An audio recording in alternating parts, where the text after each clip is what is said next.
Well, here's my weekly roundup of what's been happening here at Parliament and in the Edinburgh South constituency. On Monday, here at Parliament, we had the Privileges Committee report into the 90-day suspension of Boris Johnson. The report knowingly found him to have misled Parliament, which means he lied to the Parliament and also lied to the public.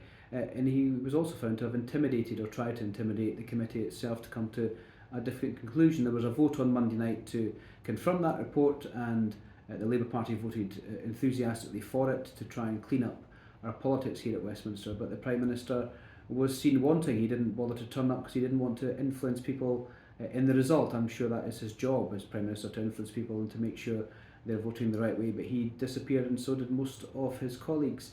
This week as well, we've had the Lord's amendments to the EU bill, the retained law bill at the House, which is the government's attempt to scrap all EU laws. It's been watered down considerably. We've won some major concessions in the House of Lords. It looks as if they've removed that sunset clause of the end of this year, which is a rather sensible thing to do, but the bill is completely unnecessary, and we will keep fighting against that. On Monday, of course, as well, we had the launch of our Green Superpower mission, one of the 5 missions that Keir Starmer wants to set if he becomes Prime Minister. It was launched in Leith, and what it's about is to make the UK a green superpower, to decarbonise our entire energy by 2030, to create 100,000 jobs. GB Energy would be set up, which would be a publicly owned energy company owned by you and I as taxpayers of this country, so we benefit from the gains of this green revolution. It will create hundreds of thousands of jobs, and that GB Energy will be headquartered in Scotland. It's a fabulous and exciting policy, and I would encourage constituents to look at my Facebook page, whether it's up or down, and make sure you have a look at the details of that. Locally in South Edinburgh, of course, there's lots going on. I'm presenting a Community Hero Award to David Robertson this week. He walked 5k a day in May to raise money for Bridgend Farmhouse. Of course, they've lost their grant funding from the Scottish Government. He's doing all he can to raise money to make sure they can keep going.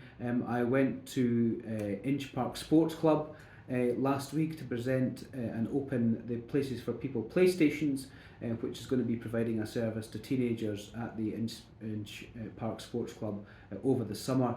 The council have donated 3 PlayStations with all the games and controllers, and it's going to be run by the police under the Community Alcohol Partnership, so that's a really exciting thing. So you've got kids in the local area who want something to do over the summer months, again, drop onto my Facebook page or give me an email and we can give you some more information of that. And finally, I've just signed off a letter to the Principal of the University of Edinburgh, Peter Matheson, because of the marking boycott. Lots of students have been in touch with my office about their grades and their exams not being marked this year, so they can't get their graduation, or indeed they can't get the marks from their hard work this year. This is a cohort that have also been through 2 years of disruption through COVID. So I've written to the principal to ask what he's doing about making sure that they can be marked, and what he's doing as a principal of the university to try and resolve this dispute with the UCU and his workers. Lots and lots going on. I'll give you another update next week.